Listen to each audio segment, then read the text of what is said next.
Hello tout le monde, bienvenue dans votre podcast Do You Speak Vintage. Je m'appelle Clarisse et je serai votre hôte. Aujourd'hui, j'accueille Hajar, connue sous le pseudonyme 109 with H sur Instagram.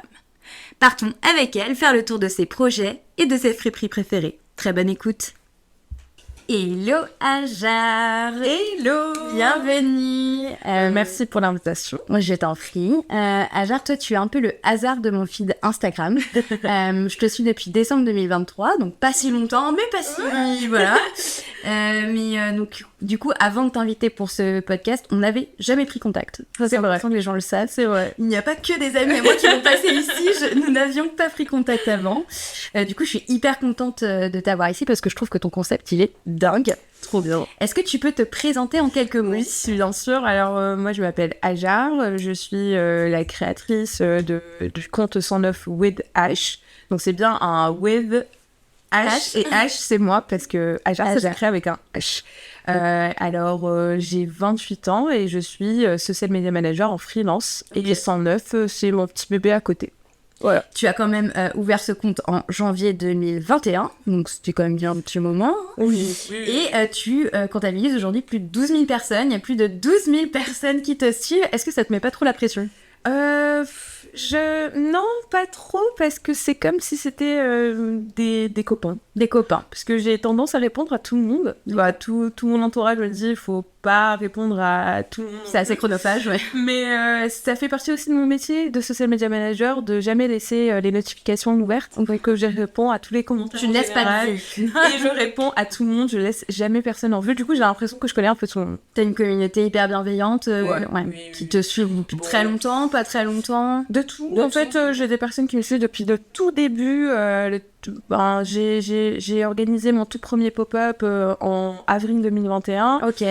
Donc à ce moment-là, je devais avoir 200 abonnés. Il y a 4-5 personnes qui sont venues, qui me suivent encore aujourd'hui et qui se déplacent encore aux événements que je fais. Et puis vraiment, les premiers sont encore là et ils restent et ils sont super bienveillants. Il y a encore des gens de Magie, de Metz, qui me suivent. Donc, T'habites à Paris depuis quand? depuis 2021. Okay. Depuis octobre. À peu près au même temps où tu t'es lancé dans ce C'est ça, finalement. Bah, c'est vrai qu'à Metz, il n'y a pas... il doit y avoir 4-5 boutiques de seconde main. Aujourd'hui, mais à mon époque, il y en avait 2. D'accord. Donc une très chère et une pas du tout chère. Oui. Donc voilà, il y en avait 2 à Metz. T'avais fait vite le tour, quoi. Oui, s'il n'y avait pas assez pour créer un contenu. Et quand je suis arrivée à Paris, je me suis dit, mais en fait, c'est ça qu'il faut faire. En fait, j'en faisais tellement que je me suis dit, écoute, j'ai envie de faire ça. Ouais. Ok. Du coup, l'objectif de ton compte, c'est de faire les 109 friperies de Paris et d'embarquer du coup tes followers avec toi. Comment t'es venue cette idée et surtout, tu en as la combienième? Alors, comment m'est venue cette idée? À la base, quand j'ai démarré le compte, quand j'ai commencé à faire les friperies, je me suis dit, je vais faire toutes les friperies de Paris. Okay. Après, je me suis dit, bon, Hajar, quand même, c'est pas impossible parce qu'il y en a plus de 300 et quelques. Et surtout qu'il y en a beaucoup qui ouvrent, qui referment, il y a beaucoup de pop-up. Donc, il faut que j'arrive à trouver des boutiques qui sont là depuis assez longtemps et qui vont être pérennes sur le temps pour que je puisse les mettre en avant et faire qu'ils soient bien référencés, quoi. C'est ça. Et puis surtout que j'ai une palette de propositions assez différentes, que ça soit du pas cher, du middle ou du luxe accessible. Et surtout qu'il y ait des concepts qui soient hyper travaillés derrière. Et aussi, surtout aussi que j'ai des propriétaires en face de moi qui sont hyper engagés, quoi. Donc que j'ai des propriétaires en face de moi qui soient hyper engagés. Donc après le 109, à un moment donné, je me suis dit, je vais en faire 100. Ouais. Et je discutais avec un copain à moi qui a une boutique qui s'appelle Auxilium, Ronan, qui me dit, mais tu t'appelles 109, non? Bah, pourquoi t'en fais pas 109? Et du coup, le concept est parti comme ça. Voilà. Ok. Très, très drôle. J'aurais jamais pensé à ça. Voilà. Comment t'as référencé, du coup, le nombre de friperies parisiennes et on en parlait, mais le nombre a un peu évolué depuis. Tu penses que là, maintenant, donc, il y en a 300 à peu près, c'est ça que tu disais? C'est ça, en discutant, en regardant un peu, surtout sur Google Maps, en me baladant, c'est vrai qu'il y en a, entre celles qui sont connues, celles qui sont pas connues, ceux qui ont une adresse fixe, ceux qui changent tout le temps, celles qui ont pas du tout de DA ou de nom. Oui. Il y en a environ 300. Ok. 300. Et je suis, moi, pour mes 109, pour revenir à ta question, pour mes 109, là, je suis à ma 59e. 59. Que j'ai posté hier. Ah, Donc, Donc j'y suis presque et puis enfin presque et pas trop presque parce que normalement si je sors une vidéo par semaine, c'est censé prendre quand même un an. Oui, t'as quand même un peu le temps. Ouais. Et puis tu fais d'autres vidéos, d'autres contenus aussi associés sur ton compte. Il n'y a pas que... Il n'y a pas que les vlogs friperies. J'ai commencé à faire des concepts qui sont à 20 € en ressourcerie, ça donne quoi ? 20 € en brocante, ça donne quoi ? Et puis aussi les bons plans de la semaine en mettant en avant un seul pop-up. Je prends un contact avec la personne qui gère ça et je vais faire un petit vlog. Cette semaine, ça sera le pop-up de Sarah Sorgel que je vais mettre en avant. Qui vient d'ouvrir. C'est un pop-up éphémère, hein, je crois que... oui, ça dure 3 mois. Okay. Mais voilà, c'est le moment de faire une petite vidéo clairement. Mettre en avant. Je l'adore, donc voilà. Il faut absolument que j'y passe. Ah oui, les pièces, elles sont folles. Hein. Elles sont folles. Du coup, tu parles de friperie, mais donc tu fais aussi les boutiques de vintage plus axéluste, mais toi, tu préfères quand même rester sur un créneau plus fripe, plus accessible ou... Alors, je ne suis pas d'accord avec ce terme de catégoriser. Pour moi, la friperie, quand on parle de friperie, pour moi, c'est tout vêtement confondu qui a été déjà utilisé. Que ce soit une fois. Donc pour moi, il y a la seconde main en général. Les friperies, c'est ce qu'on appelle les boutiques pour moi où il y a de la seconde main, que ce soit contemporain ou récent. Et après, pour moi, il y a des friperies de luxe, dépôt-vente, vraiment friperie Y2K, friperie 70s, donc avec toujours des sélections et des prix archi différents. Mais pour moi, quand je parle de friperie, j'englobe tout. T'englobes tout. Très bien. Est-ce que tu as des pièces de luxe de seconde main chez toi ? Évidemment. Je veux savoir quoi. Alors, ma toute première pièce de luxe en seconde main, parce que pour moi c'est de la seconde main aussi, c'était un Speedy Louis Vuitton que ma sœur m'a légué. Classique. Un gros classique intemporel que je l'ai vu porter pendant des années et à mes 18 ans, elle m'a dit tiens, il est à toi. Donc hyper contente d'avoir eu cette première pièce de luxe dans ma garde-robe, en sachant que vraiment... c'est pas que je n'accordais pas d'importance au luxe, mais c'était vraiment un truc, c'est beau pour la déco, je le porte très rarement parce qu'il a beaucoup de valeur sentimentale, parce que c'était vraiment le premier sac de luxe de ma sœur, donc autant elle me le lègue, c'est vraiment un bel héritage. Et après, ma sélection s'est agrandie, j'ai plein de choses, j'adore la mode, les designers japonais. D'accord. J'ai des pièces Yamamoto, j'ai des pièces Kenzo, que je porte très très rarement parce que j'ai pas envie de les abîmer. Enfin, tout ce que je collectionne finalement, je le porte très très rarement. D'accord. J'ai aussi eu très récemment un sac Jacquemus. Ok. Bon, après je le considère moins dans la collection parce que c'est hyper récent, c'est pas vintage. Mais c'était quand même de la seconde. Oui, mais ça reste iconique aussi. Oui, voilà, c'est des ça pièces reste iconiques. une pièce que je peux garder dans 20 ans et je peux dire, bon, c'était un designer des années 20. Bon, on lui souhaite quand même qu'il soit encore là, Lizzie. Oui, mais peut-être ou peut-être qu'il aura évolué sur autre chose, mais ça peut être sympa, ça peut être moi j'imagine quand on s'intéresse aux jeunes designers, c'est comme ça qu'ils vont grandir et vieillir, et on peut dire que voilà, quand on aura 50, 60 ans, oui, c'est une pièce des années 20, et je trouve ça marrant, c'est se dire ça. Énorme. Sinon, qu'est-ce que j'ai encore en pièce qui me viennent comme ça j'ai chiné une fois une pièce Jean-Paul Gaultier. Ok. À 5 €. Ok. Ça, je crois que c'était ma meilleure trouvaille, la première et la dernière de ce niveau-là, de ce cran-là. Oui, ça évolue un peu aussi en termes de prix maintenant pour certaines choses. C'était il y a un an, je pense, un an et demi, c'était pas très longtemps, je me baladais. Et c'est quoi, du coup, comme pièce Jean-Paul Gaultier ? C'est une robe, une robe en mèche. Donc, les robes en mèche peuvent aller jusqu'à 2000, 3000 €. Donc, elle fait partie de ma collection, je la porte quasiment jamais. Mais en fait, j'accumule plein de petites choses, que ce soit des bijoux, que ce soit des vestes, j'adore les vestes. Ça fait un peu musée chez toi, quoi, du coup. Oui, bon, j'ai pas encore l'espace adéquat pour que ça soit un musée, mais ça viendra peut-être. C'est assez marrant parce que du coup, je suis très collectionneuse aussi. Par contre, je porte tout. Je ne porte... En fait, une fois que la pièce a une... Soit pour moi, c'est quelque chose qui va prendre de la valeur par la suite. Moi, je prends comme ça le vêtement. C'est que... ou les sacs, ou les bijoux, je me dis, ok, bon, je sais que cette pièce, je la chine. Elle vaudra forcément quelque chose par la suite. Donc, j'en prends soin et je les porte très peu. Ok. En ce moment, tu t'es lancée dans un nouveau concept, les frites par ligne de métro. Je trouve ça génial. Comment t'es venue cette idée ? Alors, elle m'est pas venue. C'est mon chéri qui me l'a proposé, mais En fait, tu fais des friperies par arrondissement, t'en as plein. Et en fait, vu toutes les connaissances que t'as structurées pendant ces 2 ans de vadrouille, ça serait intéressant de le faire par ligne de métro. Et je me dis, au début, j'ai été là, ok, c'est beaucoup de travail. Je me dis, ouais, bah, tu te débrouilles, mais moi, je te donne l'idée, débrouille-toi. Voilà. Et du coup, la première, c'était la ligne 12. Elle m'a pris 2 journées entières de tournage, une journée complète de montage. Donc, c'était une vidéo de plus d'1 minute 30. Après, moi, j'adore tourner, monter, j'adore.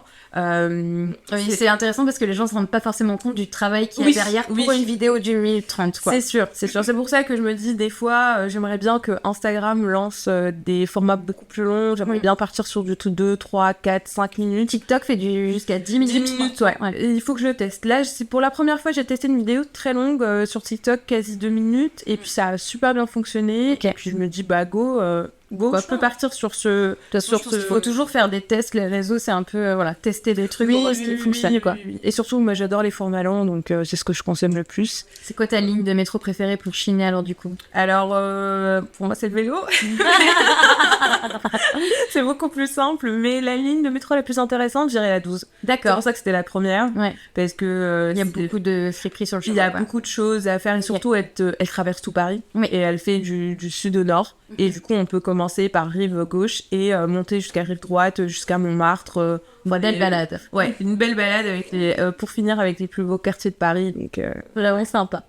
Est-ce que tu envisages de faire un concours pour emmener in real life tes followers avec toi? Alors, j'ai jamais pensé. Ok. Tu vois, je suis comme ton mec, je te donne des idées. Et c'est pas prévu. Je préfère proposer quelque chose de beaucoup plus ludique que de faire que ça. Peut-être partir sur un format d'émission, quelque chose comme ça, vraiment où il y a quelque chose à gagner, que ça soit plutôt en mode compétition, mais moins juste prendre quelqu'un et lui dire je te montre, je laisse les gens aller à leur rythme. Oui, mais t'en croises des gens qui te suivent dans les boutiques que tu fais? De temps en temps, dans la rue de temps en temps, mais voilà, après dans les boutiques, les propriétaires de boutiques des fois ils me reconnaissent, c'est toujours plus sympa et c'est toujours plus simple de vendre mon vlog. Aussi, oui, parce qu'il faut filmer les pièces, donc il faut quand même leur accord. Bien sûr. Et surtout, moi j'aime pas prendre des vidéos en secret, on va dire. Oui. Et je préfère toujours demander, je préfère toujours que la personne elle soit hyper d'accord. Et puis comme ça, c'est comme ça crée un peu du lien, de la chat, de la discussion. Et puis des fois, je termine, je reste dans la boutique, dans les boutiques 2 heures, 3 heures à papoter, quoi. Donc, en fait, quand on partage la même passion, souvent on est un peu enflammé. Et après, on part boire un verre, et puis ça se termine plus, et on devient copains. Et puis voilà, c'est un monde assez magique. Est-ce que tu as déjà des gens qui ont refusé que tu filmes leurs pièces ou que tu filmes leur boutique? Et j'ai eu une très mauvaise expérience avec une boutique que je ne citerai pas. C'est pas la peine de lui faire de la pub. Non, que je ne citerai pas, mais sa sélection était incroyable et je venais de commencer. D'accord. Donc je me présente, j'ai dit bonjour, machin, est-ce que c'est possible de prendre quelques rushs? Je répertorie les friperies de Paris. J'ai même pas fini ma phrase, elle me dit non. Ok. Mais un non, mais... tellement sec et puis tellement elle pourrait me dire non, je préfère pas, bien sûr, il y a toujours une manière de communiquer, vraiment une phrase composer une phrase complète de juste le nom. Et après moi ça me plaît pas comment elle me parle, et puis bon, je décide de pas trop relever, je dis c'est pas grave, et je continue quand même à faire un tour. Et puis je monte à l'étage, je veux monter à l'étage, elle me refuse l'accès. D'accord. Après elle me dit oui, il y a quelqu'un qui se change, en sachant qu'il y a des cabines, j'ai pas très bien compris. Après elle me laisse monter, elle me suit dans les escaliers, c'est vraiment déjà tu sens qu'il y a une mauvaise vibe dans le truc. Et puis c'est quelqu'un, je me la mettrai jamais en avant juste parce qu'elle est horrible et infâme, et puis voilà, c'est tout. C'est triste parce qu'on se rend compte quand même que dans des petits milieux comme ça, où on est quand même censé avoir une certaine, alors je vais dire sororité, parce qu'il y a quand même vachement plus de femmes dans le milieu, même si je sais qu'il y a des hommes. Si tu m'écoutes, je suis navrée, mais voilà, il est censé quand même avoir une certaine sororité dans le business du vintage. Je te rends compte qu'il y a quand même des gens qui sont surtout que en fait je demande rien en retour, en fait. C'est ça, surtout dans même de la publicité gratuite pour elle, complètement. Franchement j'y tiens, et surtout pour les 109 friperies, je ne demande rien du tout, je me déplace, je fais le travail, juste laissez-moi tourner, faire ma vie, et surtout parce que ça me donne cette liberté de dire ce que je veux. Je vais pas démonter la friperie non plus, mais j'ai cet avis qui est complètement sincère sur le lieu. Donc et puis si la boutique me plaît pas, je la mets pas en avant, c'est tout. Oui. Je vais pas gaspiller mon énergie à faire une bien sûr un truc qui me plaît pas. Ça m'intéresse pas. C'est bien. C'est aussi l'avantage d'être à son compte, c'est de pouvoir avoir un avis complètement honnête sur. Moi, je me pose la question. Tu repars avec quelque chose à chaque fois parce qu'avec le nombre de friperies que tu fais, ton dressing doit exploser. Des fois, par moment, il y a des boutiques, quand je termine les vlogs, ils me disent « Oh, bah, choisis une pièce si tu veux, repars avec. » Du coup, sympa. Mais sinon, ouais, 95% du temps, je passe avec quelque chose et moi, j'ai l'achat hyper facile. Enfin, faut que j'apprenne vraiment à faire ça. Compulsif. Impulsif. Non, vraiment, je ne fais pas d'achat compulsif, je fais des achats impulsifs. Ça n'a rien à voir. Tu sais ce que ça me rappelle? Moi, ça me rappelle un film des années 2000 iconique que j'adore avec ma meilleure amie qui s'appelle Confession d'une accro au shopping. Oui, d'accord, je vois très Et bien. ce film-là m'a traumatisée avec les montants de... Bon, après, heureusement qu'en France, on n'a pas des cartes de crédit, on n'a pas tout ce système. Enfin, ça fait couper en permanence.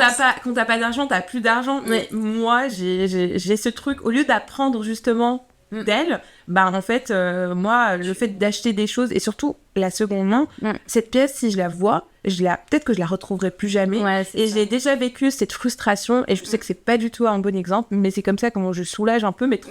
Oui, non, mais je comprends. C'est comme ça, ça me va. Et ouais, mais la plupart du temps, après, j'essaie toujours d'acheter des choses que je vais porter. Oui, voilà. À part les pièces de luxe où je vais vraiment partir sur une grande réflexion, voir l'utilité, voir sur la pérennité de la pièce sur le long terme. Mais pour des pièces de tous les jours, tu prends. Voilà. Ok. C'est quoi la dernière pièce que t'as chinée? Le sac que j'ai aujourd'hui. Ok. Alors, j'étais hier, je terminais le tournage de la ligne 8. Et là, je vois un sac énorme et j'en vois beaucoup sur Instagram et il y a une marque qui en fait et le sac je crois qu'il est à 800-900 €, c'est un big sac en cuir. Je me dis putain, le rêve d'avoir un sac comme ça et toute ma vie qui rentre dedans, trop stylé machin, et je vois ce sac et je me dis mais, et je regarde le prix et je dis mais il était à combien? 35 €. Waouh. Évidemment que j'ai pris. Il est très bon. Voilà, ça c'était pas un achat enfin si c'était un achat, mais c'était quelque chose que je cherchais depuis longtemps. Voilà, oui. Et je sais que je vais pas l'acheter en neuf. Donc forcément, si je le vends en 5 €, ça vaut vraiment le coup. Et il y a toute ma vie, c'est un sac de voyage. Je peux partir en week-end avec. Super. Et vraiment, il est trop beau, un peu bien vintage, mais ça me va. J'aime ça. Puis il y a le côté monogrammé qui j'adore. Très Y2K. J'adore. Vraiment, le monogramme, ça me rappelle beaucoup le monogramme Lancel. Bon, au début, moi, je pensais que c'était un Lancel, et après, je me dis bon.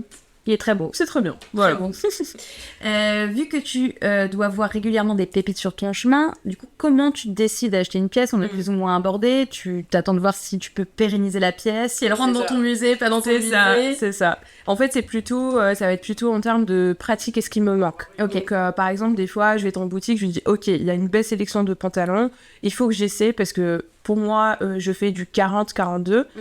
J'ai une taille assez fine, c'est hyper compliqué de trouver. En plus, les tailles vintage sont plus petites. En plus, c'est souvent aussi je pense à du Cavalli par exemple, parce que j'ai vu un pantalon Cavalli tout à l'heure chez Zero, mais clairement, on se disait, c'est pas possible. Enfin, je rentre pas dedans, quoi. Qui rentre dedans? En fait, les tailles italiennes sont aussi plus petites. Plus, il y a des problèmes parfois de fabrication qui fait que la pièce est encore plus petite. Donc, mais je suis complètement d'accord. Et surtout, en termes de pratique, qu'est-ce qui va être pratique? Ok, j'ai pas de pantalon marron. Je vois un pantalon marron, je l'achète. J'ai pas de robe blanche. J'ai pas de jupe blanche. Enfin, en fait, tout ce qui me manque un peu à ma garde-robe, je prends. Je prends. Ça va être vraiment en termes de pratique, un trench kaki, un trench marron, en fait, tout ce qui me manque dans ma garde-robe. Et c'est des choses, par exemple, il y a pas longtemps, on m'a proposé de faire un vide dressing, mais je ne veux pas, parce que toutes les pièces que j'ai beaucoup de pièces, mais toutes les pièces que j'ai, tu les utilises. Je porte tout. Ok. À part tes pièces musées. Ok. Qu'est-ce que t'as le plus dans ton dressing? Est-ce qu'il y a des pièces qui sont pas en double, mais par exemple t'as beaucoup de t-shirts, beaucoup de jeans? Alors j'ai pas tant que ça. J'ai 3 jeans. Ok. J'ai beaucoup de robes et beaucoup de jupes. Ok. J'adore. Pratique, quoi. Vraiment, beaucoup de robes, beaucoup de jupes. Ça passe en été, en hiver. Je peux le mettre avec des collants, pas de collants, en vacances, pas vacances. Ça marche toujours avec des Santiago, avec des ballerines. On est d'accord. Avec des ballerines. J'abuse, j'en ai pas porté depuis très longtemps. Ah, les ballerines, t'étais pas dans la tendance ballerine alors du coup? Non, je n'ai pas cédé. Non, je n'ai pas cédé. Et après, les petites ballerines répéto avec le talon, je trouve ça très chic. Ça, c'est très bien. Mais les ballerines, écoute... Je suis 95, j'en ai bouffé, de toutes les couleurs, mes pieds tout le temps. C'est insupportable. Non, je peux J'aurais beaucoup de mal à y retourner. Je suis beaucoup botte, moi. Par contre, j'ai quand même une très jolie paire de ballerines qui est un peu ma pièce de musée, c'est-à-dire les Miu Miu.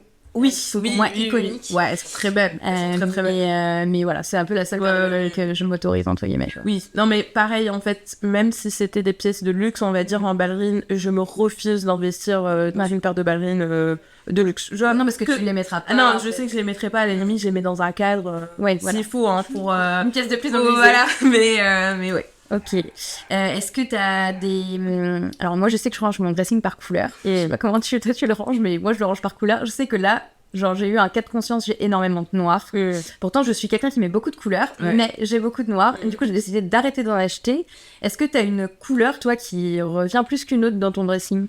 Le noir. Le noir aussi. Non, mais c'est pas ça. Le noir, le noir, le marron, le beige, Ok. le gris. Ok. C'est des pièces que je porte très facilement. J'ai pas besoin de réfléchir. Ouais. Et le noir, en fait, c'est toujours élégant. Oui, puis ça va avec tout, en fait. Ça va avec tout, c'est élégant. J'ai des robes en noir, j'ai des pantalons noirs, j'ai des vestes en noir, j'ai des vestins de jean en noir. Enfin, j'ai tout. En fait, tout ce qu'on peut décliner en noir, je l'ai. Et à chaque fois que je vois des nouvelles pièces que j'ai pas, Ok. je prends. Ouais. Donc toi, t'es très noir. Tu mets pas beaucoup de couleurs ou tu mets quand même des couleurs Je mets de temps en temps des couleurs, ce sont en été. Ok. En été, je vais être un peu plus, voilà, gay, machin. Là, aujourd'hui, j'ai un peu de couleurs aussi. J'ai du jean, j'ai du blanc, j'ai du marron. Mais c'est vraiment de la, on va dire, de la... Il y a du vert, tu m'as dit que t'aimais le vert. J'adore le Et vert. enfin, le Mais violet. je les porte pas si souvent que C'est ça. vrai, ok. J'aime bien les porter par petites touches, en fait. Par exemple, si je pars sur un outfit noir ou sur un outfit beige, machin, je vais plutôt partir sur de l'accessoire, des cravates en vert, en parme, sac. Enfin, vraiment, ça va être vraiment de l'accessoire que je vais acheter en couleur. Mais sinon, tous mes basics, ça va être des couleurs sobres. Neutres, quoi. Ouais. Ok. C'est quoi ta friperie préférée de Paris? C'est une question trop difficile. Allez, donne-moi un top 3. Je t'autorise un top 3. Alors, un top 3, on va dire où j'achète beaucoup. On est sûr de t'y croiser. Ouais, parce que j'y passe assez souvent. Je dirais Untucked. Ok. C'est l'une des friperies de luxe les moins chères de Paris. J'ai trouvé la semaine dernière un ensemble Burberry que j'ai payé 95 €. Ok, génial. Chemise et jupe avec un look très, on va dire, très personnage, Miyazaki, des années 50. Il manque juste la ceinture avec la petite poche dedans. Et, je dirais Untucked parce que c'est hyper accessible et il a une très très belle sélection et puis voilà, c'est des pièces que je peux porter tous les jours ou mettre dans mes petits musées parce que je sais que c'est des pièces qui ont beaucoup de valeur et j'ai investi peu. Donc il y a aussi, alors, à réfléchir. Oh là là, c'est dur. C'est dur. On va dire... Je sais pas, c'est hyper dur. Je réfléchis. À l'époque, il y avait Relique qui était hyper cool, mais qui avait fermé. Qui a fermé aujourd'hui. Et écoute, je dirais Yala, l'épouvante. La propriétaire, c'est Régina, c'est une amie. Et elle a 2 boutiques dans le 18e et dans le 10e. Et en fait, elle a 80% de jeux contemporains. En fait, des pièces hyper sympas. Du coup, hyper abordable. Donc on peut, mais une sélection incroyable. Vous trouvez du Marine Serre, du Dior, du Saint Laurent, du Fenty, machin. Et à côté, on peut trouver des pièces Zara, des pièces vintage, machin. Toujours minime à ce qu'on peut dépenser. Et surtout les shoes. Du coup, moi, j'ai un grand problème de chaussures en seconde main. Et je préfère les acheter récentes, on va dire contemporaines, parce que je sais qu'elles seront beaucoup plus fermes, à part des marques comme, je sais pas, des Doc ou... des espèces de derby qui ont bien vieilli, qui sont faits pour durer super longtemps. Donc en Untucked, je dirais Regina, pas du tout, Yala. Et en troisième, c'est dur, il y en a trop. Il y en a trop que j'adore, et c'est pas parce que j'ai des spécificités que je les aime pas, c'est juste qu'en termes de priorité, je dirais, je sais pas. Je n'arrive pas. Je n'arrive pas. Franchement, je bloque là sur la dernière. Ce serait un top 2, mais ce serait bien. Ouais, un top 2. Et sache que je n'ai jamais mis les pieds chez Untucked pour l'instant. Et il faut. Ma mère me supplie que quand elle vient, on y aille et j'irai. Franchement, tu vas avec un budget de 300-400 €, tu repars, tu refais ta garde-robe. Du coup, je vais pas y aller aujourd'hui, mais je viendrai. Vraiment. Parce que les pièces, en fait, toutes les pièces de luxe sont à 65 € et 95 €. Et 95 €, c'est vraiment les grosses pièces, donc tout ensemble. Après, tu peux trouver une petite veste Kenzo à 65 €. Voilà. Je suis tentée maintenant. Donc c'est... On arrête ce podcast, je pars chez Antoine. Ouais, non, mais vraiment. Et puis la nouvelle boutique qu'il a ouverte, elle est incroyable. Puis il a l'air, alors pour le coup, je suis jamais allée, mais je les suis. Et il a l'air, mais vraiment adorable. Il est adorable. On sent qu'il aime ce qu'il fait. D'ailleurs, est-ce que c'est bien lui qui bosse avec sa cousine ou sa nièce? C'est ça, il bosse avec sa nièce il et l'a son formé, mari. parce qu'il a aussi une certaine culture vintage qui est ouf. Complètement. Bah, tu devrais le prendre en podcast. Mais écoute, si ça t'intéresse, je t'accueille avec plaisir. On négociera des pièces par-ci par-là, et puis voilà. Mais avec plaisir, pourquoi pas. La mode vintage et seconde main, tu en consommes depuis quand? Alors, depuis toute petite, j'ai appris à chiner avec ma mère quand j'étais très jeune, à 7-8 ans. On a toujours fait les brocantes ensemble et je mentais beaucoup au collège, en primaire. Je disais, c'est une tata qui m'a ramené d'ici ou de là, dans une boutique qui est archi loin de chez nous, machin. Et c'est elle qui m'a donné cette petite passion, cette petite fibre. Je l'ai complètement arrêté de chiner quand j'étais au lycée, parce que je voulais être coquette chez Pinky, Jennifer, H&M et Zara, c'était le Saint Graal quand j'étais chez Zara. Et après, quand j'ai commencé mes études, donc première appart, mes premières dépenses, mon premier job étudiant, je me suis rendu compte que j'avais plus du tout de budget. Bah oui. J'avais plus rien et surtout que j'avais un budget par mois à respecter et je pouvais plus acheter comme quand j'habitais chez mes parents, quoi. Et puis c'est là où je découvre la première boutique chez Abbesse qui s'appelle le Bardac, qui existe encore aujourd'hui. Ok. En fait, c'est une boutique qui fonctionne par don, donc les prix sont vraiment hyper accessibles. Je pense que les prix ont un peu augmenté par rapport à l'époque. Je parle j'avais 18 ans, c'était en 2014. Donc les prix ont peut-être un peu augmenté, mais à l'époque, je me rappelle, je cherchais un manteau, je fais le tour chez Zara, machin. Je crois que c'était ma première ou ma deuxième année en fac, et je tourne, je dis, c'est pas possible, 120 € le manteau, je peux pas... Attends, moi je bosse en 15 heures aux Galeries Lafayette. La qualité en plus, c'est pas. Tu sais que ton manteau il va crever l'année prochaine. Franchement, je pensais même pas à ça. J'étais là, 120 €, je ne peux pas. Ce mois-ci, je ne peux pas. Du coup, je me balade et par hasard, je découvre cette boutique qui était à côté de chez moi. Et je rentre et là, je trouve des magnifiques manteaux à 20 €. Super bien. Des manteaux que j'ai encore aujourd'hui. Okay. Et que tu portes ou qui sont dans le musée? Ah, si, que je porte. Que je porte, bien sûr. Mais que je porte. Mais je me dis, mais incroyable. Et du coup, depuis, à chaque fois, je lui faisais des dons de vêtements et je venais récupérer des habits chez elle. Qu'on aime, c'est et c'est comme ça. Et c'est comme ça que j'ai repris les brocantes. Je me rappellerai de cette veste incroyable que tout le monde veut. À chaque fois que je la porte, 1 €, j'ai payé en brocante. C'était mon plus. Incroyable. Mais vraiment des histoires comme ça, et c'est là où je me suis dit non, mais plus jamais j'achète ça. Et vraiment l'arrêt de la fast fashion, c'était en 2000 ans. Ok, donc ça va avec ma prochaine question qui est ton dressing il est 100% seconde main. Ouais, à 95% à part les culottes et les sous-vêtements que j'achète encore en neuf. Et maillots de bain, tu les achètes en seconde main? Ça dépend, ouais. Ok. À moite-moite. Parce que souvent les gens achètent les maillots en seconde main, mais n'arrive encore pas à acheter de la lingerie en seconde main. La lingerie, de toute façon, la lingerie, j'en porte pas. Ouais. À part des corsets que je peux porter un peu habillés, etc. Mais la lingerie, j'en porte pas et j'en achète pas. Mais les maillots de bain, ça va dépendre. Si c'est vraiment un gros coup de cœur, oui. Après, franchement, tous les maillots de bain que je les ai depuis 5-6 ans. Ok. Et je ne change pas. Et après, si je vois un truc, un coup de cœur, machin... Oui, mais en termes, mais en termes de coup de cœur, oui, et surtout, si vraiment hygiéniquement, c'est un vintage, mais il est neuf, pas porté, etc. Ouais. Vraiment, c'est plus ça. Ok, ok. Est-ce qu'il y a un courant, une tendance qui te ressemble plus en termes de style? Je dirais toutes à la fois. Toutes, ouais. C'est vrai parce que en fait tous les styles me fascinent. En fait, les gens à l'extérieur dans la rue m'inspirent. Ouais. Et tout le monde, je dirais pas que j'ai un style en particulier parce que je peux être hyper minimaliste dans ce que je vais porter le lendemain, je vais faire n'importe quoi, je vais porter plein de couleurs, ou je vais faire plein de mélanges un peu atypiques, etc. Ou des fois je vais juste être simple. Ouais, voilà. Moi, je suis assez d'accord. Je n'ai pas de style, moi. Je peux pas dire que j'ai un style hyper... Après, j'ai des courants qui me branchent plus, tu vois. J'adore les épaulettes des années 80. Les années 90, j'adore parce que je suis un bébé des années 90. Y2K, bon, en gros, ce que les meufs, elles portent aujourd'hui, c'est pas une invention, quoi. Donc, je peux te dire, par exemple, le mouvement Y2K, je le prends pas en entier, mais il y a quelques trucs que j'adore. Le cottagecore, je trouve très très beau. Je m'habillerai pas en entier comme ça, mais il y a des petites touches, vraiment des petites inspirations, des petites touches, des petites pièces que je pourrais inclure dans mon dressing et ça passe très bien. Et puis ça, tu as ton propre style en fait, t'es pas obligé de choisir. Non, tu mets ce qui te fait plaisir. Exact. Vraiment, c'est ça que j'adore dans la mode, c'est que vraiment, c'est vraiment la tapine de genre be who you are. C'est vraiment, pour moi, c'est ça, et que je garde depuis que je suis toute petite, depuis mon adolescence. Moi, je me rappelle des leggings en couleur avec les jupes, machin, et je revois ça aujourd'hui, et je dis, putain, j'ai porté ça et j'ai adoré ça. Je le reporterai plus, mais le fait de mettre une jupe sur un pantalon, je trouve ça cool, donc je reprends. Mais oui, on prend ce qui me fait kiffer. Et on se dirait aussi, on n'aurait pas dû jeter tout ce qu'on a jeté. Tout à fait. Maintenant, on garde tout. C'est plus que ça. On garde tout.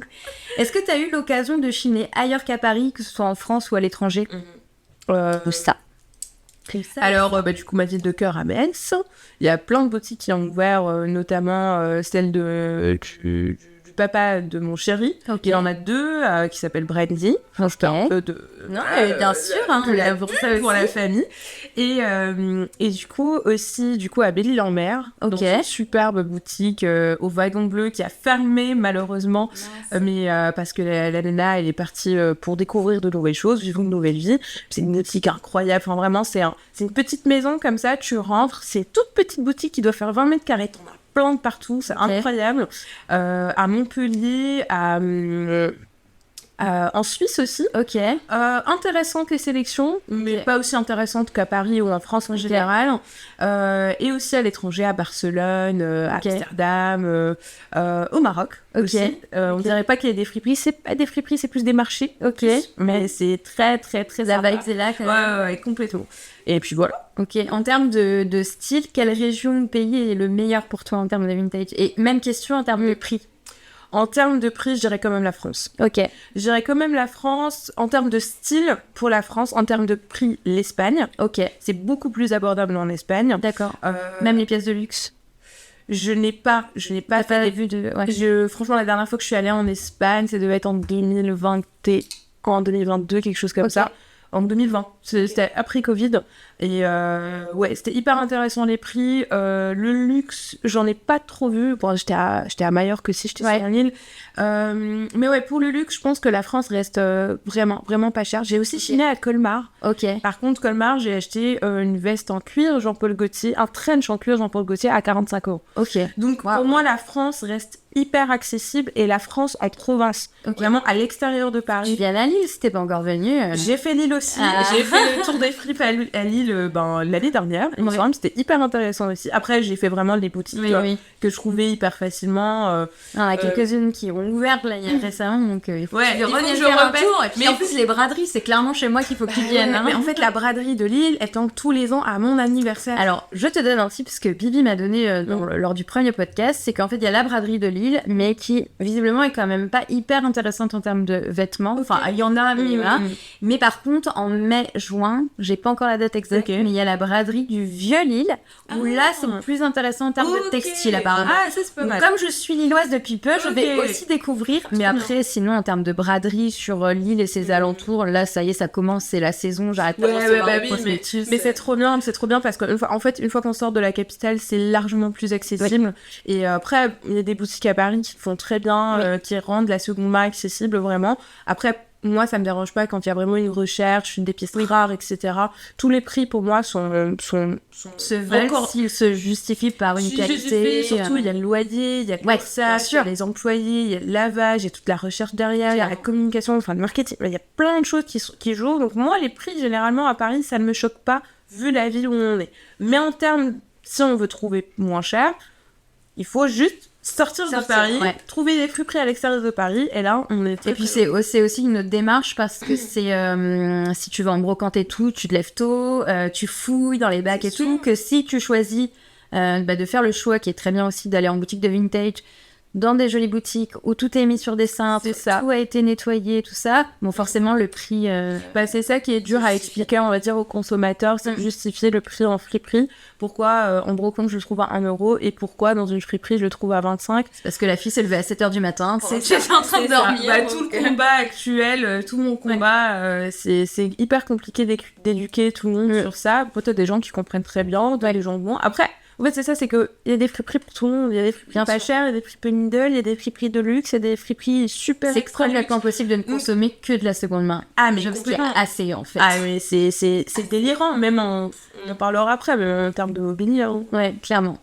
Du coup, qu'est-ce que tu penses de Vinted et des autres sites de seconde main? Est-ce que tu chines souvent? Pas tant que ça. Ok. Je préfère voir les produits. J'ai beaucoup chiné sur Vinted fut une époque, mais j'étais toujours très déçue. Parce que j'avais je sais pas, dans ma tête, j'avais l'impression que tout allait m'aller. Mais j'ai commandé des pièces trop grandes pour moi, j'ai commandé des pièces trop petites pour moi. Donc j'ai arrêté. Maintenant, Vinted, c'est exclusivement l'accessoire. Ok, Donc du sac ou des chaussures, où je suis sûre que je rentre dans du trop neuf. ok. Voilà, on fait la même pointure. Il va falloir négocier. Oui. Qu'est-ce que tu penses de l'upcycling? Franchement, je trouve que c'est la meilleure création. Après, je pense que l'upcycling existe depuis la nuit des temps. Oui. Mais je pense que le fait que tu as beaucoup de créateurs aujourd'hui, beaucoup de jeunes hyper ambitieux qui utilisent du coup des vieilles matières pour les transformer, je trouve ça génial. Je trouve ça vraiment génial parce que du coup, ça te donne... Pour moi, c'est un peu de la seconde main aussi, mais c'est une autre porte C'est pour rentrer dans c'est du recyclage de vêtements, quoi, de la revalorisation de produits. Justement, et juste par exemple, t'as quelqu'un qui aime pas du tout le style vintage, qui aime pas le Y2K, qui aime pas les années 60, 70, 80, machin, et juste lui proposer une veste qui a été upcyclée au goût du jour, pour moi, ça c'est gagné. T'as des marques d'upcycling que t'aimes plus que d'autres? Est-ce que toi t'achètes de l'upcycling? Un peu, de temps en temps. J'ai une marque que j'aime beaucoup qui s'appelle Silaz. Elle prend plein de tissus et elle les refait. Elle les recolle ensemble pour, avec beaucoup de mèches. Elle va faire des tops, des petits gants, des mitaines. Et elle s'est lancée il y a 2-3 ans. Et j'aime beaucoup ce qu'elle fait. À chaque fois, elle te sort des nouvelles collections. Je l'ai connue grâce à un sac. En fait, elle faisait des sacs cravates. Ok, génial. Elle prenait des cravates, genre Yves Saint Laurent, etc. Et elle les transformait en sacs. Et je trouvais ça incroyable. Est-ce que t'en as un du coup? Non, parce que en fait, quand j'ai vu les sacs en vrai, ils étaient quand même petits. Ouais. Et vu la grandeur de mes sacs, oui, je vois le sac, donc je peux vous dire non. Pas de baguette. Mais qui sont assez très très beaux et surtout pour les soirées, quand on a juste un petit portefeuille, un petit téléphone à mettre dedans, c'est parfait. C'est parfait, ouais. Et puis surtout, moi j'ai des pièces de chez elle, plutôt des tops, D'accord. Quasi que des tops. Des tops. Ici, on parle mode principalement, mais ce goût pour la seconde main, on peut aussi le transposer aux meubles. Du coup, est-ce que tu as beaucoup de meubles de seconde main chez toi? Quasiment que de la seconde main en termes de meubles. D'accord. Ouais. Et à part pour la laiterie. La laiterie, ouais. Ouais, après, tout dépend. Si je tombe in love d'un canapé vintage. Un Togo qui coûte 40 000 euros. Non, peut-être 10 euros. Non, mais le goût, c'est vraiment d'avoir un Togo ou un canapé de design des années 70, un peu en orange, etc. Viens chez moi, je pense que sur Paris, le canapé. Ouais. C'est pour ça, moi, à Paris, le canapé, il doit être pratique, il y a un coffre dedans. Ouais, et il faut qu'il se grandisse pour qu'il fasse canapé-lit pour les invités. Donc, voilà. Mais vraiment, à part la literie, tout ce qui est drap, etc., non. Tu chines en brocante ou tu vas où pour chiner tes meubles? En brocante, principalement. Tu vas pas dans les gros dépôts-ventes style Emmaüs, Secours Populaire? Ça dépend. Si je trouve des pièces assez sympas, mais généralement, les Emmaüs sont beaucoup plus intéressants à côté de chez moi. Enfin, généralement en province.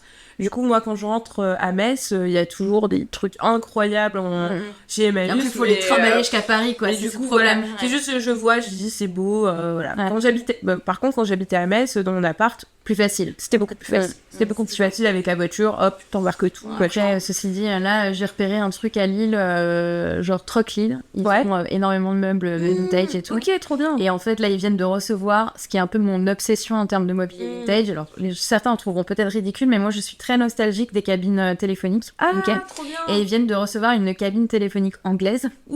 Incroyable. Bon, le truc fait 600 kilos, donc clairement, à d'autres de Dan, ça va pas être possible. Mais je ne sais pas encore le prix, mais j'avoue que j'attends avec impatience de savoir. On a fait des pronostics avec mon mari. Non, mais vraiment, ça peut être incroyable. Je me suis dit, sur notre terrasse, mais ce serait génial. C'est ça l'avantage aussi de pas habiter à Paris. Oui, j'ai une petite terrasse. Donc, la terrasse, c'est dans mes rêves. Non, mais là, du coup, il faut que je meuble aussi, tu vois. Donc, ça coûte aussi. Donc, je me suis obligée de tromper la mode avec le mobilier parfois, mais bon. Mais justement, c'est pour ça, c'est ça qui est cool, c'est que vraiment, par exemple à Lille, tu peux vraiment te faire plaisir.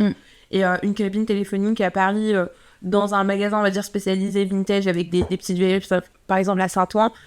Saint-Ouen est incroyable, hein, mais ça reste quand même un plus gros budget à mettre. Là, je pense que la cabine, elle doit être à 500-600 euros chez Emmaüs. C'est ton pronostic, je l'enregistre. Ouais. Je me dis 500-600 euros parce que Emmaüs, généralement, quand ils ont des pièces comme ça, ils mettent le juste prix, pas trop cher, pas non plus. Oui. Moi, vraiment, ils vont mettre le middle. En sachant que ça peut valoir 2000-3000 euros. Voilà, c'est clair. Donc, après, bon, elle est très belle parce que c'est une anglaise et elle est rouge et c'est quand même assez iconique. Mais vraiment, mon goal, je pense, ce serait de retrouver une cabine téléphonique française, tu vois. Genre vraiment, je vois. Elles avaient leur charme, elles sont très années 80-90, c'est vrai, c'est vrai. Non, mais je ne pourrais pas. Non, mais je suis d'accord. C'est vrai que ça a beaucoup de cachets. Si jamais tu en trouves une, n'hésite pas à m'appeler. Écoute, parfait. Comment envisages-tu l'avenir de la seconde main ? Bonne question. Alors, comme je dis, en termes de consommation, je pense que toutes les personnes qui ont mis le pied dans la seconde main aujourd'hui, qui consomment vraiment des pièces vraiment pas chères, vont évoluer sur quelque chose de beaucoup plus recherché. En fait, parce qu'à un moment donné, on fait tout, mais surtout que les pièces qu'on achète, on sait qu'elles sont intemporelles finalement. Complètement. À part les micro-trends vraiment, mais généralement, toutes les pièces qu'on achète actuellement, c'est des pièces qu'on va garder. Absolument. Donc, qu'on va garder parce que soit on a hyper galéré à les trouver, on a fait des heures de recherche dans des gros bacs pour trouver le petit top que tu vas jamais donner ou laisser. Et puis pour moi, la seconde main prendra le dessus à un moment donné. De toute façon, le marché de la seconde main est en expansion. Il dépassera à un moment donné le marché de la fast fashion. Ça, c'est certain.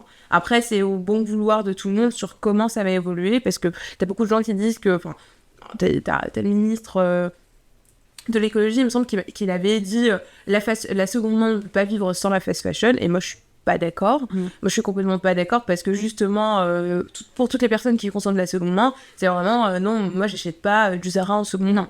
Ça peut arriver. Ça devient plus difficile parce que maintenant, dans les friperies, tu vois beaucoup de fast fashion. Alors, et j'entends là de la fast fashion récente, parce que par exemple, les étiquettes de Pimki des années 2000 n'avaient rien à voir avec les étiquettes de maintenant, tu vas pas me la faire. Bien sûr. Mais si aujourd'hui ils arrêtaient les machines et qu'ils arrêtaient de produire de la seconde main, de la fast fashion, on s'en sortirait très bien. Très bien. Et surtout que, en fait, plus tu grandis, plus t'es diplômé, tu finis tes études, t'as un boulot, plus ton portefeuille grandit, on va dire. Donc, et surtout ta réflexion, tu vas dire ok, je préfère largement mettre peut-être 50 € de plus sur cette pièce, je sais que je vais la garder beaucoup plus longtemps. Je parle aussi des marques responsables, des pièces neuves, et là en fait la consommation va drastiquement changer parce que le fait d'acheter 20 t-shirts à 10 € ne sera plus du tout rentable pour qui que ce soit, et le fait que les gens le comprennent, pour moi, c'est ça, et c'est surtout ça, c'est la magie des réseaux sociaux, c'est la magie d'avoir une communication qui soit hyper spread away, comme on le dit, spontanée, et surtout que tout le monde y a accès, c'est hyper accessible. Donc pour moi, il n'y a que du positif. Après, encore une fois, il faut qu'on s'organise, il faut de l'organisation, il faut qu'on soit plus, il faut qu'on se fédère, il faut que quelqu'un nous fédère, et surtout, le problème aussi, quand on rencontre beaucoup de boutiques de seconde main, c'est qu'il n'y a pas d'aide de l'État. Il y a cette espèce de double TVA que tout le monde paye, ce qui est assez dingue, je trouve. Pas de taxes non plus pour les étrangers. Donc, c'est assez compliqué de vivre. La majorité des boutiques de seconde main survivent peut-être 2 ans. Et après... t'as D'où la multiplication des pop-up qui sont éphémères. C'est beaucoup plus rentable de faire un pop-up, de le garder 1 mois, 2 mois, que de garder une boutique à Paris pendant 2 ans, 3 ans. C'est dommage. Ouais, non, mais complètement. C'est dommage parce que du coup, alors, c'est le sujet, on aura l'occasion d'aborder ce sujet dans un podcast avec une pote à moi. Mais c'est vrai que du coup, si tu veux créer une vraie DA autour de ta marque et tout ça, et rencontrer des gens en ayant une boutique... Enfin, la vibe est complètement différente. C'est sûr. Et surtout, le budget que tu dois allouer maintenant pour rien que la location d'un lieu, en sachant que tu as plein de lieux à Paris qui sont vides. J'en ai croisé 4 aujourd'hui. Là. Tout alloué. Après, en fait, c'est ça, c'est qu'il y a certains quartiers, tu as certaines rues où tout le monde est un peu dégoûté parce qu'ils n'ont plus leur friperie du coin, leur boulangerie du coin, parce que les prix sont devenus indécemment chers. Du coup, ça enlève beaucoup de vie d'avoir que des pop-up à chaque fois. Mais en revanche, il y a un gros budget qui est alloué par l'État pour, du coup, aider les jeunes entreprises qui se lancent dans la seconde main, Je pense que ça change beaucoup les choses. Et puis je pense qu'il y a même d'autres marques de vintage encore qui se développeraient davantage. C'est sûr, ça c'est sûr. Ce serait top, je suis assez d'accord. Alors, une fois que tu auras fait les 109 friperies de Paris, qu'est-ce que tu vas faire? Est-ce que tu vas déménager? Est-ce que tu vas ouvrir ta propre friperie? Non, c'est pas dans mes projets. Alors moi, l'idée, c'est vraiment de faire les 109 friperies à Paris, puis partir et faire les 109 friperies en France. Ouais. Proposer les 109 friperies en Europe. Trop bien, et faire les friperies partout dans le monde, finalement. Géant, emmène-moi avec toi, s'il te plaît. En fait, c'est pour ça que je me dis, à un moment donné, il faut que je trouve des sponsors qui peuvent aussi m'aider. Ouais. Parce que, bon, là, à Paris, c'est simple, hein, je me déplace en vélo.